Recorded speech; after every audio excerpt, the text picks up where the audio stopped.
free. It was a whole program, beginners course on Ableton, run by Berkeley School of Music. Yeah. So they had it online. So we downloaded all the videos, sat down in our friend's place. We'd cook for everybody and then just sit down, watch the videos, and then produce and share our music. So that's kind of how we just started like getting into the whole production thing and then supporting one another to do it. Yeah. And then after that, during COVID, I plugged into the same people because at that time I didn't have any shows coming in, didn't have any film work, didn't have work in general.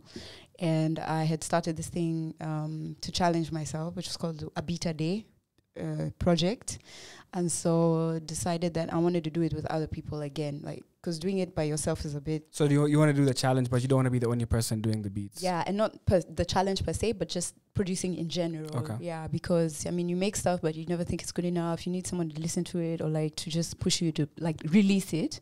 So stuff was just, like, getting stuck in my laptop, and I was like, you know what? I'm going to just try and, like, pull together a community, like, and not reinvent the wheel, because it's already femme electronic. It had its amazing, you know, points, but it also had its weaknesses, which I was like, okay, you know what? I was in it. This is what I pulled from it. I'm going to just, like, do the same thing, but more geared towards production, which now I call Simsima.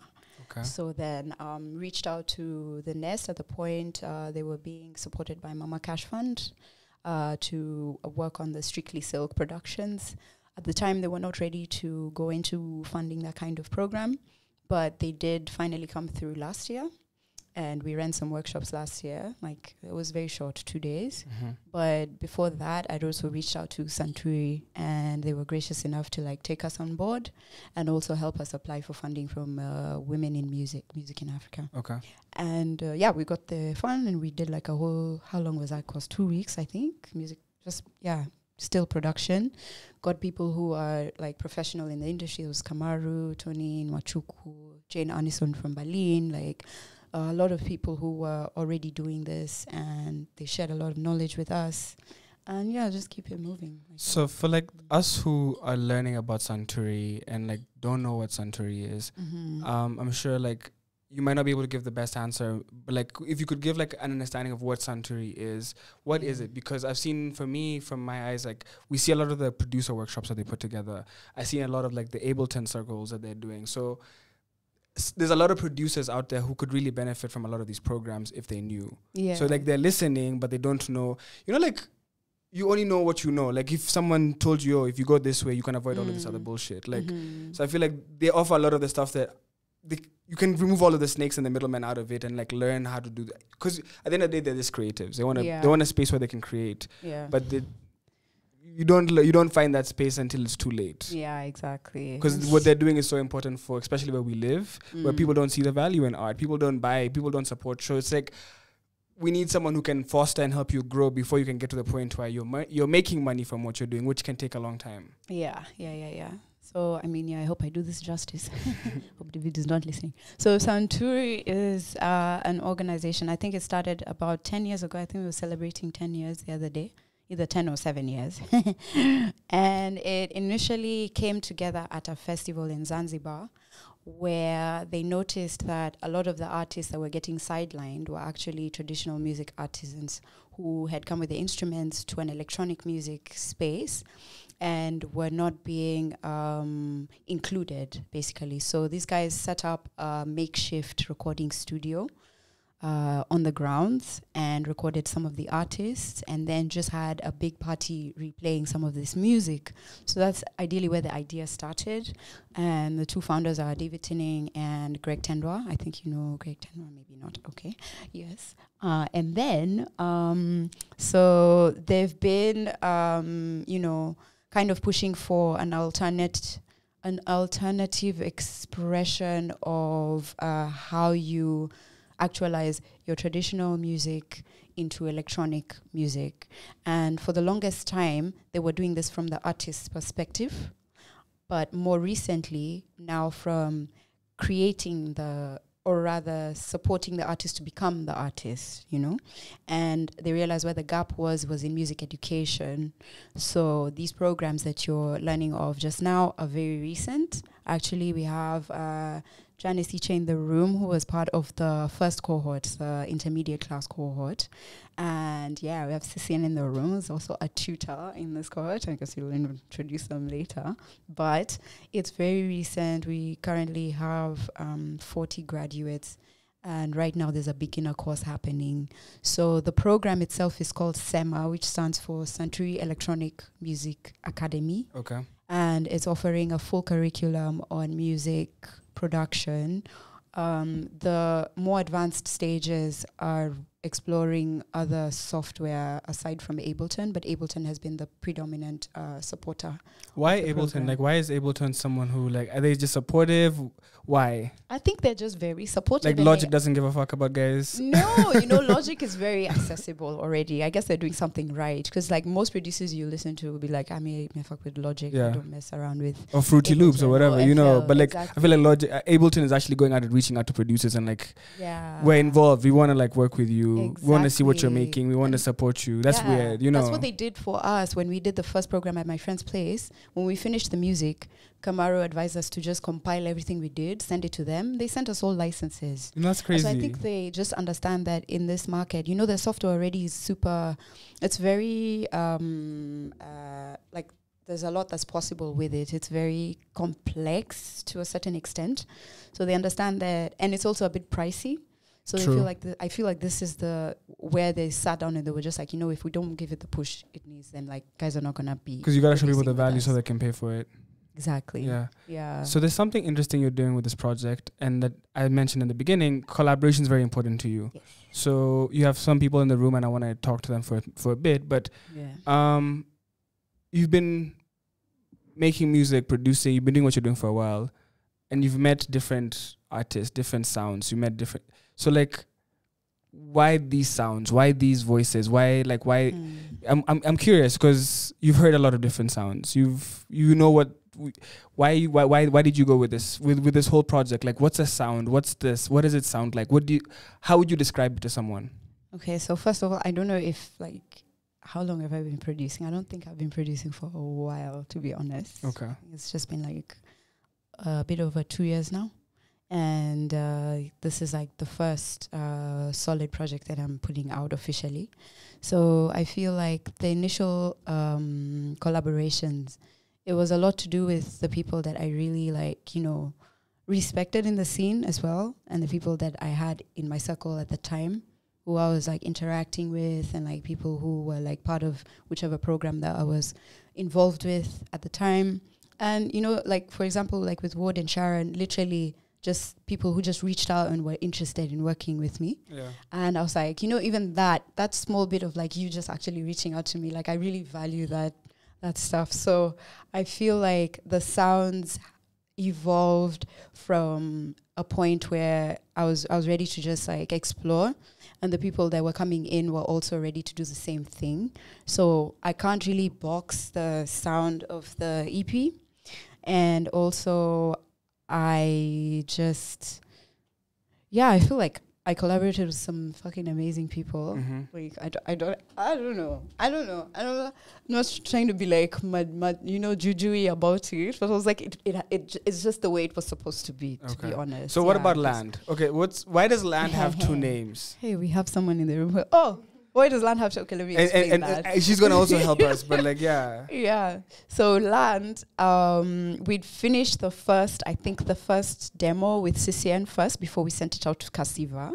And Kasiva listened to it and she was like, hey, Bede, that song, Black Fast. I was like, Kasiva, the song's called Land Fast. She's like, what do you mean?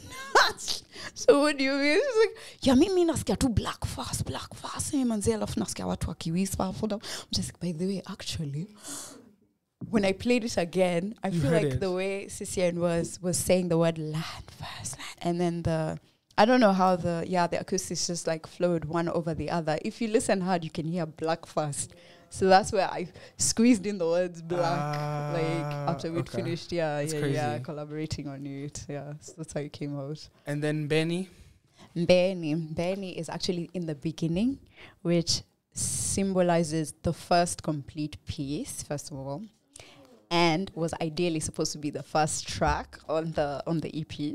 But that was... How long ago did you guys make this song? 2020. So you see, this is a long time ago. So like, was this the first song you 2020. made when you were like, maybe we should make up? Like, how did it like? Was it where were you at? What space were you guys in? Okay, so in this time, I'd already made the beat for Land First. That was the one I submitted for the Senala challenge. And then I made like a folder of beats, yeah. And I was really interested in collaborating with Janice. So I played the bunch of beats, and I thought actually the one she picked is not the one. Sorry, the one they picked is not the one I thought they were going to. And then they really vibed with the one that they did, the venue one now. Okay. So I was like, there we go, that's your beat.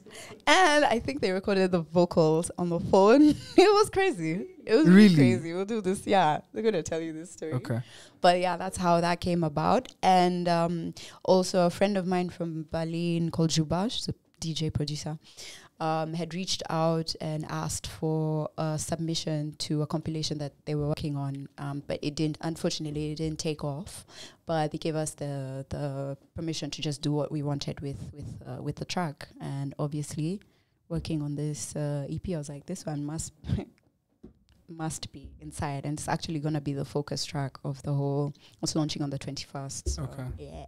So I have a question for you. Yeah. It seems as though with a lot of things you do, there's always, and maybe not always, but like there's scenarios where it's like you're using this song to like try submit for something. Like you're working towards like it's like if it works out, cool. If it doesn't, whatever. But like it's not just.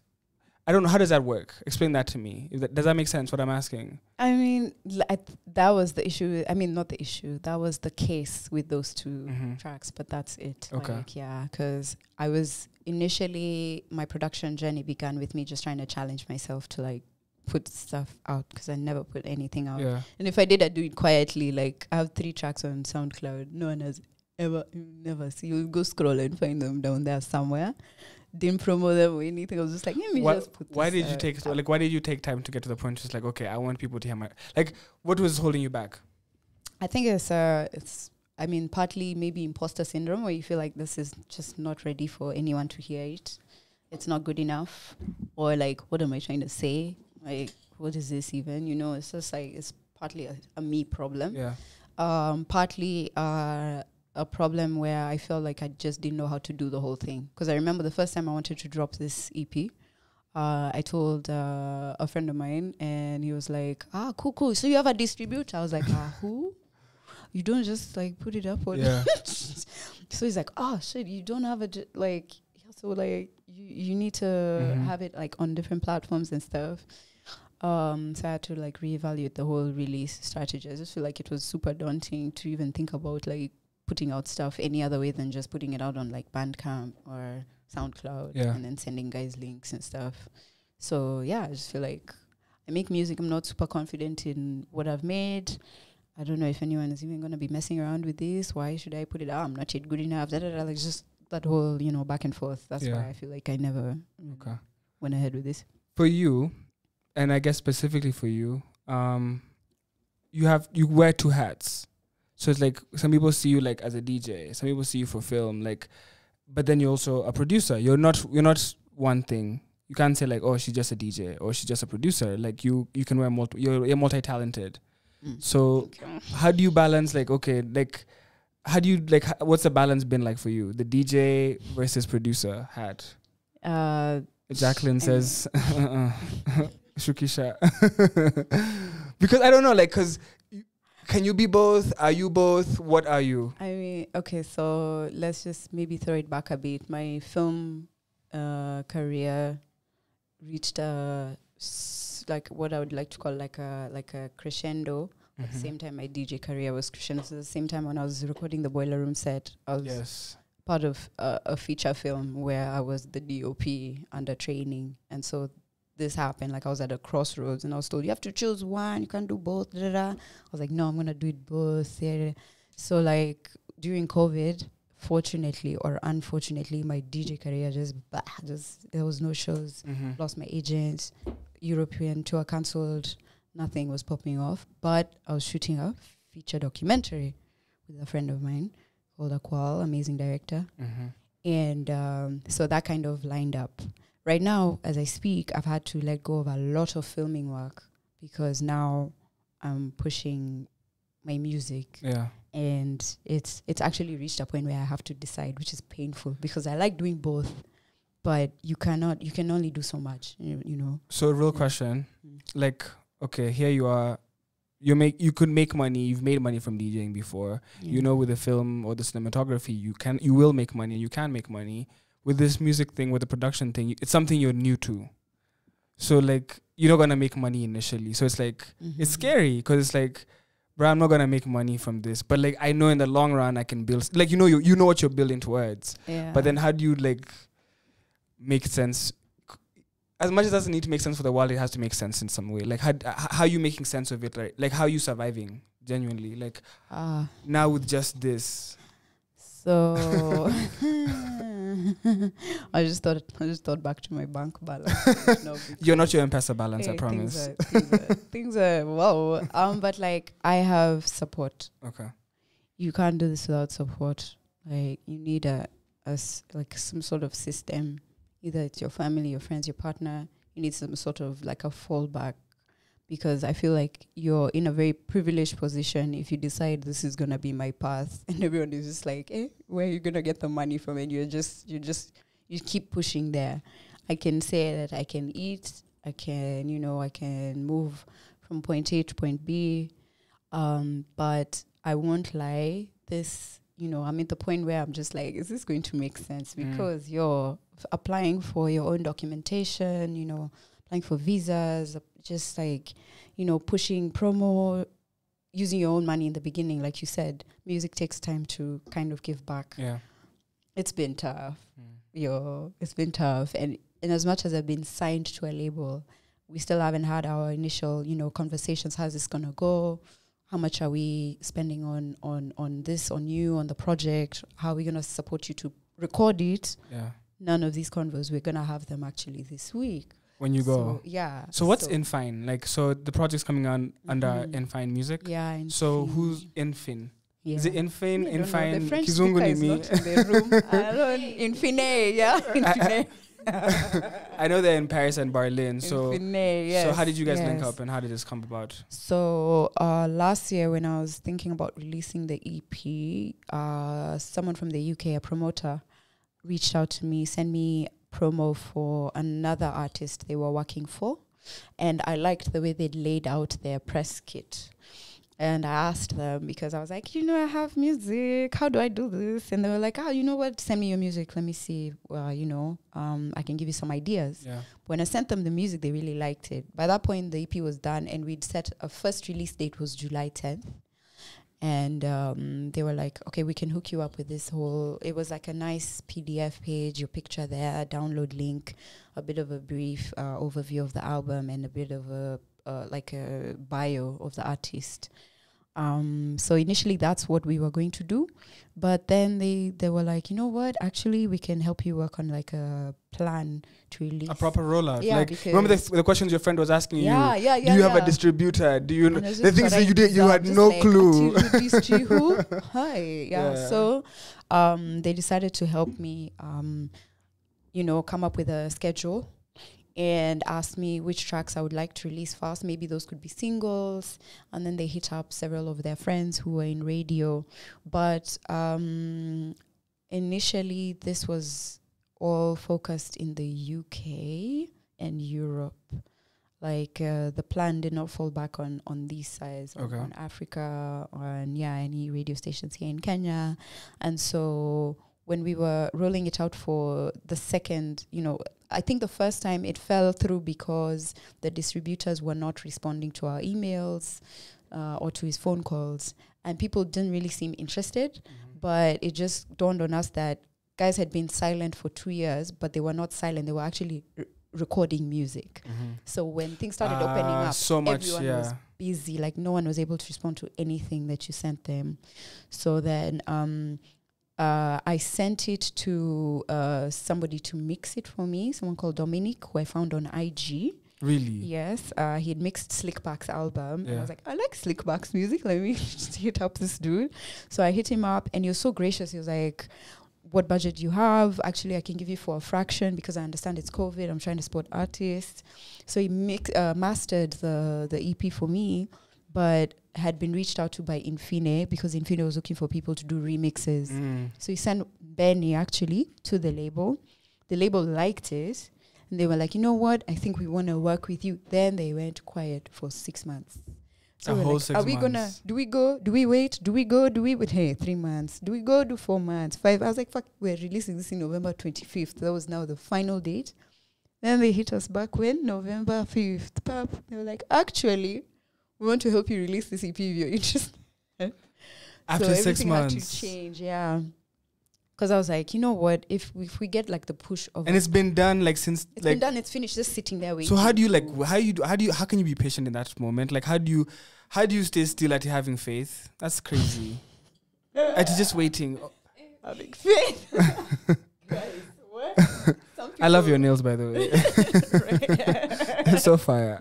Yo, yeah, it's. I don't know. I think we just have patience. And like I was super blessed to be like working with people who were patient. Like every email that was coming, it was, guys, just wait, just.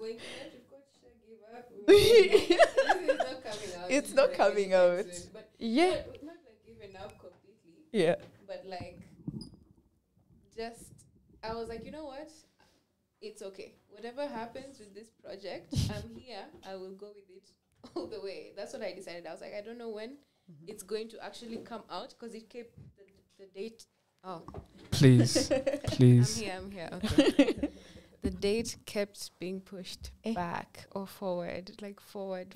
So it's patience, by the way, and it's like just dedication to the project as well. Yeah. So Janice, how do you know this? How do you know this young lady? How do you know this? How do you know Coco? I don't know how I ended up being part of that first 2-week thing. The Simsima. Yeah, the Simsima 2-week online one. Yes. I And think then I with saw you'd released the last something. week. Yeah. You asked me to be part of it. Yeah, I think so. Because that's how, I don't even know how, but I ended up being part of that Simsima, the 2-week first cohort thing. And then the last week, there was like the physical meetup. So I came to Nairobi for that, and that's when I met Emma. Okay. Yeah. So you've taken a very interesting journey in my regard, in the sense of started having you as an artist, like hearing you as an artist, like performing, and like, you know, like developing your sound and figuring out what that sounds like. And then COVID times, the weirdest thing happens. COVID times, you start DJing. Like it's like you start putting out mixes. Like it's like, what? She DJs? And like you're consistent with it. Like you're going live, you're doing a DJ mix, you're putting out like mixes on like socials and everything, and you're posting it. So it's like, huh? So you continue with that, and then we see you also do like production and like producing, learning how to produce. And just last week, 2 days. just juicy too, the other day, you're on effing Boiler Room. Like effing Boiler Room. Like, you know how insane that is? Like, can you pinch yourself? Because like she said it nonchalantly that she did Boiler Room, and we know that. But like you've come from, you started DJing like a year, like we don't, just the other day. And like you're on such big platforms and big stages, and I feel you deserve it, no discussion. How does it feel? Because like you keep reinventing yourself, you keep showing us like you can glow up even harder. Like it's nice to see you like winning. We're happy for you. Thank you so much. You know, I'll tell you something. It feels like for a long time I always thought that, like, I've been saying this to myself, that I felt like God and universe didn't love me and care about me. But this year, oh my God, even though like some hard things are also happening in my life, I'm receiving so many cushions to like help me get through it and even thrive for what feels like some of the first time in my life. It feels almost easy. It's never been easy for me. I feel like I've always fought. That felt wrong. Yeah, I always fought to be where I am. Mm-hmm. But now it feels like I'm being seen to some degree, which I really appreciate, honestly. So are you in Mombasa still, or are you in Nairobi now? Hey, please, me and this city is a no. I'm sorry. I mean, also I do acknowledge how lucky I am that Mombasa is my home, because I feel so much better there than I ever do here. Really? To say. Okay. So with being in Mombasa and Nairobi, I guess a lot of people want to know, like, what kind of music are you making? Because, like, we hear a little bit, but, like, I'm sure you're making a lot more music. What kind of music are you making? Yeah, I'm actually currently working on an album. What? And this Thursday, 21st April, I have an album sampler event, live performance. Where? At the Muse. Sorry, what am I saying? Mist. The Mist. Not Muse. Not Muse. But the Mall Westlands basement, where the Mist happens. Okay. The Mall Westlands basement, this Thursday from 7 to 10 p.m. That's what's happening. I'm going to be performing music I've been making for the past year. Performing it? Yes, live. Guys, it's going to be a treat. So you come or not, you know? So are you DJing as well? Are you, like, what is it going to be like for guys who are, like, tuned in right now? And, like, we're going to be like, guys, what are people going to expect? Like, what can people expect from you? Okay, it's a joint event because I'm also an artist, like a performance artist. So I'm going to be showing some performance work, video work from 2018 that I filmed by myself. So that there's a video installation, which is going to be showing from 7 to 9. Where people will be able to, it's an immersive piece where you can interact with the videos, kind of. So, yeah. So you're telling me the visuals are gonna be you, the music's gonna be the whole experience is like a 9 to 10, it's a Janice Iche experience. Yeah, from 9 to 10 is me performing the music from the album that I've been working on. Okay. Yeah. Do we have any idea when we're gonna get the album? I want it to be out by the end of this year. If it doesn't come out, I'm gonna go crazy because I need it to. What does the music sound like? So you come in here. Okay. Yeah. So the music that we're gonna hear, like, it's gonna be sampled on Thursday. Is the music that's gonna be on the album? Yeah, it's literally an album sampler event. Is there, like, any surprises? Like, okay, who, like? I'm showing you my producer side here. I'm showing you my producer and my songwriter and my singer side, which and it's like you've never experienced before because now it's my first time performing as a producer. Yeah. Yeah. Who would you want to produce for that people would be surprised? You as a producer. You know, I'm an artist, so I'm working first for myself. Other than that, I want to be there for Mombasa-based artists. Nice. Yeah. Okay. That's dope. Sisian, can I get to know you a little bit before we get to know this album? Please introduce yourself. My name is Jokia, and you're listening to Radio 254. This is 254 Express, and we're here with Coco Em, and she's got two lovely guests in the building with us. We just spoke to Janice Iche, and now we're about to speak to Sisian. So you are part of this album, and yes. What's the name of this album again? What's the name of this album? Kilumi. Kilumi. And hiyo ni lugha gani? Kikamba. Yes. Na tunasema nini? Kilumi. Kilumi ni kusema nini? It's a sacred traditional dance. Okay. It's celebratory, traditional, sacred dance. Yes. So, you're part of this project and on a very significant song. So we want to know, I guess, how do you feel about the like being able to work with a female producer who's creating a different sound? Like, you know, like the sound is not what we're used to, but it's also a sound that's Kenyan and it's very much like who we are. But then, like, what kind of music do you make and like how do you fit into this? Yeah, so the kind of let me start with the kind of music I make because it's super parallel from what happened in Land Black first. Yeah, so I'm more on the soul jazz side. I'm a multi-instrumentalist, so a lot of my career has just been, you know, working as a session musician, playing in bands, that kind of thing. So yeah, my background is very like music theory, classical music, trained that way, and yeah, so with this song, what happened, Emma just showed me the song one time, and I barely ever do this. I was just like, I heard it, and I was like, I have the words, you know? I have the words. Emma, give me a few days. I know what we're talking about on this song. So it's really interesting because I mean, for me, I haven't collaborated much with producers as a singer-songwriter.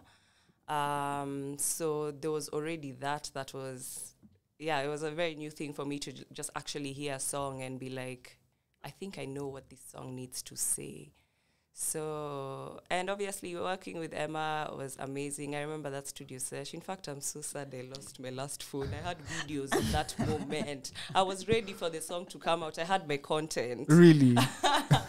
Yeah, it was amazing being in studio. It's a very different energy, I think, when it's, we had the space to ourselves, just the two of us. I've never had that experience, like just, female producers doing the thing together. So yeah, it really just flowed out. Okay. Really, yeah. So I want to ask you a few, like, they're going to sound like stupid questions, but they're very important. Okay. So back in 2021 in May, you shared your music with us, Natural Muse and Losing Game.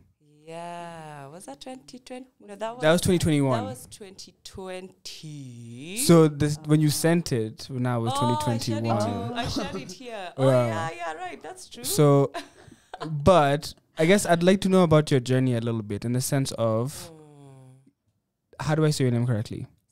Sisian. Yeah. How did you become Sisian? Like, were you ever in a band? Yes. Was it called like Yellow Light Machine? Busted. So like, okay, so now that we're done with the the BSing, tell me how you became Sisian and all of that. How did I become Sisian? Wow. Or rather, how am I becoming Sisian? Because it's an endless process. Yes, the becoming of Sisian. Yeah, I mean, music has always been there for me. I played instruments as a kid. But honestly took up, it's just always a thing like that was part of my upbringing, and I loved to sing, and I have a natural like ear and affinity to sound, so like music just flowed, and it was encouraged by my parents, so I was always in and out of classes, picking up a few instruments along the way, but I never saw it as my career or something that I was gonna do up until I was about age 16, and I was kind of trying to figure out what I want. I always wanted to be a doctor, specifically a gynecologist. I have no idea why. But then what happened right about then is I went to see a gyna, and I spoke to her. Was it a gyna or a girl gyna? No, she was a lady, really nice. Her name is Dr. Jean. And so I told her this is like what I want to do, and she let me come through to her clinic for like 2 days. What? And that was the end of that dream. Like the things I saw, I was like, the idea was it seemed so nice to me, like, I just want to be there, the process of giving birth, I want to be there, I want to be part of this. But you forget that people go to the doctor when they're sick. Yeah, a lot. So it was a bit traumatic. So at that point, I just kind of had to do a quick, like, what next? I was done with high school, and I finished really young, and it was kind of like figure out the next step in life. Mm-hmm. And I think that's when Sisian came to be, I guess. I went right into school after that and did a diploma in music, a BTech diploma. And the path just started from there, because I finished school, I took on teaching jobs. That's when I met the homies. Shout out to ILM peoples. Met the homies, did the gigging thing, and then I got a little bit more interested in the behind the scenes of the music, because like working in a band or being a session musician, you end up like, you're negotiating as Janice said, like your art as an artist is the first thing, but then you're the one who has to push it everywhere. And I was like, I feel like you really have to market yourself. You really have to market yourself. And I used to feel like for us in the band dynamic, at least for me, it was taking away from how much I would be creative, because now you're trying to market, find gigs, deal with shady promoters, all of it. So I kind of got interested in the back end of the music, who makes what happen. And at that point, I took on like a couple of producers, just like as lab rat artists. Yeah. Figure out this music managing thing, and got really, really into it, and just my priorities kind of shifted. Like I used to be engaged in making music all the time, and then now it was like, okay, I need to learn the business. I need to navigate this and try and understand. So from picking up artists and, sort of doing contractual work or negotiating for people and designing their marketing strategies, that kind of thing, I started doing it a bit more like consultancy based, and realized that this is my groove now. Stop making music almost entirely. Just telling Emma that today. It was like this been like a 6-year hiatus, honestly. Yeah, and after I became curious about the business, studied it, still took on different artists. So is it like explored different? Yeah. Sorry to cut you off. Yeah, no worries. So sorry, but like, is there a music business happening here? Like, are people actually like making money? Are people like actively? Is there a music and do we even have a music industry in Kenya? Industries, it's a big word. Because you're saying you're doing business. Is this business music business? Because like we see music, we don't. Is there a business happening? Are people making money? Is there a movement? Is there hope? There's a lot of hope. That's the one thing you can't lose. Okay. But I mean the business. I would say I wouldn't say we have an industry. It feels more like a scene, because we don't have. There's a lot of structures we don't have in place to make an industry, So, but I will say it's there. Like, the event space is big before COVID. The clubs are always popping. DJs are getting booked. Like, I do feel like there's a scene. Artists can get booked, but regulating that or monetizing it or actually receiving value for what you're doing is kind of the hard part. Okay. Yeah, but I feel like also... I mean, as an artist, it's super impossible to just like make money off your, not impossible, but it's tricky if like you can't just do music. Okay. Or if you're within music, like be a bit multifaceted, like maybe play, but then also like DJ and then, teach. Like we haven't reached a point where you can just be like a streamlined focus. Okay. Yeah, my final question for you is, do you ever see a time where you'll release music, like for you? Like you're saying, it's been a 6-year hiatus. Like the last song I see here is like Coco. Like it's been what would make you want to release music? Like I have a rule: if under 3,000 releases music, I might release music. Like if he doesn't want to make music, then I shouldn't be making music. So like he's super talented. Yeah. So it's like if 3 Stacks drops, then I'm going to the studio. I'm making a mixtape or coming hard. But until then, just leave me alone. Don't bother me. Like but like is like what would get you to do something?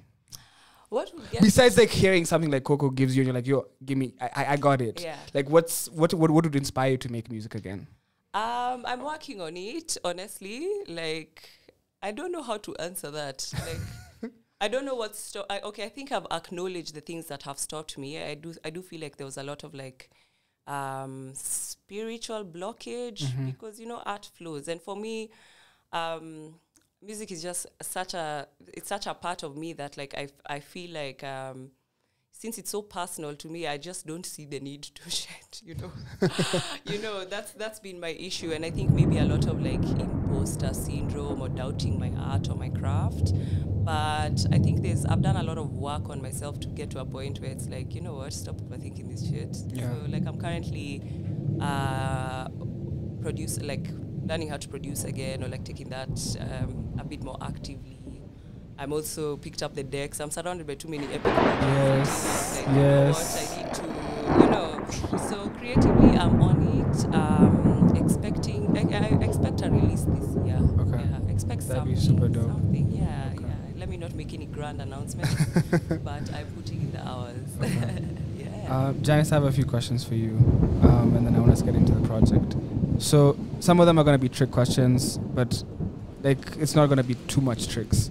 So question number 1 is, like, does Coco inspire you? Like, do you feel like Coco is someone you can look up to in the sense of like, look what she's done and look what she's doing? Like, I was just sorry. You're not even finished, but I was just telling her that was it the night for Boiler Room or the I think it was the conversation night with of the talk. yeah, that like it's because she's like come before me that it's so easy for me to be here now, you know. I was literally telling her that, and it's true because even when I met her that first time, I was shocked. I was like, oh my God, you played Boiler Room, you know, tell me how was it? And she told me how it was, and I was like, oh my gosh.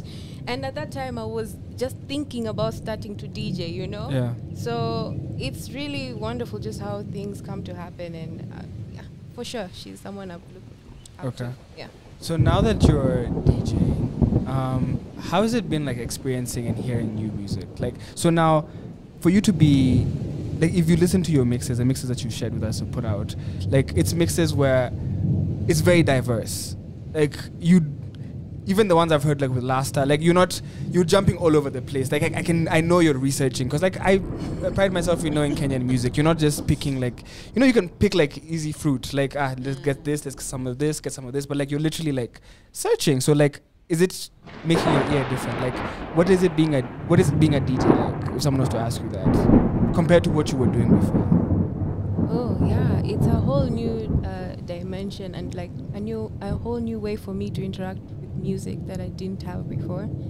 And like, yeah, like you're saying, my mixes are like all over the place. It's because that's how it is when I'm like discovering all this music, and you know, they're all just like hitting me, and you know, not one genre like moves me more than the other. And especially if it's like Kenyan, I would just wanna showcase it all. Like I just wanna show like this is everything I've found here. Yeah. You know, because like you have like SoundCloud classics and stuff. Like you really dig in the crates. Yeah, I mean I love discovering new music. Music moves me so much. So for me, it's just about sharing that joy. Okay. And then with regard to like being a DJ now, like how is it easy to get shows? Like as a female, like is it easy to get shows? Is it the same shitty way? Like, you know, like how the music industry is its own way and like the whatever. But like, is it DJing different? Is it nicer over there as a DJ? Is it the same bullshit that you still have to deal with? Like, how is it being a DJ? Like shows, the industry, people accepting you, all of that. Oh my God, it's the same bullshit, of course. So nothing's like, it's not like I think these guys are better, or like it's not anything. I mean, I'm just like, are we talking about like the Kenyan scene? I'm talking about like your experience as a DJ, like how you finding it, like you're a relatively new DJ who's like now doing events, doing shows. How's that experience been for you so far? You know, at first actually I was getting gigs so easily, but then I stopped working with that. What's promoter, agent? That agent. Okay. I stopped working with him, and like I stopped getting gigs. You know what I Okay. mean? But see, now that's what the sacrifice I made for my safety, and I was like, you know what? This is the kind of environment I want to be in, and if this opportunity isn't providing that, then I'm not going to be part of, you know, that kind of stuff. So you can, I guess, it just depends. Like if you're, you know, that's the thing with the Kenyan scene now. If you're like in those circles or messing with a certain people or stuff like that, then, you know, they're gigs. But also if they're paying, that's another question. So for me, why are you doing it? Like for you, when you wake up in the morning you're making a mix, or you're making music, or you're producing, like, why do you do it? Like, what drives you? For me, like, I wake up in the morning, like, okay, I want to go do this. This is what I want to do. Like, why are you doing the things you're doing now?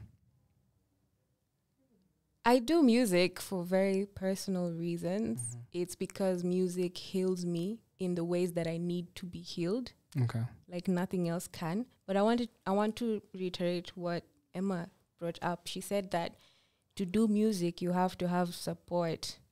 For me, I understand that I'm privileged in certain ways, that I have family who I can live in their house and eat their food. And like, that's my privilege. And that's what allows me to now go after my music, which provides healing for me that nothing else can, you know? Yeah. That's why I do it. So it's just also understanding the privilege that I have, because it is a privilege, like Emma said, to have that support, to be able to do music, you know.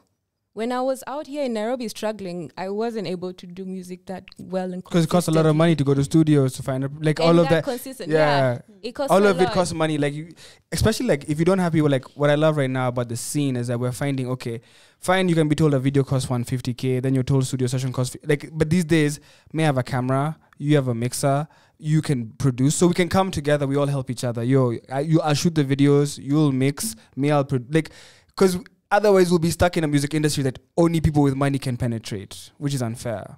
Now that's see, now this is where we understand that life in general is not fair. That's true. You know, but now it's up to those people who have that kind of privilege to use that privilege well, you know? And in my own little way, I'm trying to do that. Okay. Because I understand my personal, individual privileges. So I think that's just how, sadly, that's how it is. Okay. I want to ask you a final question before we play the project.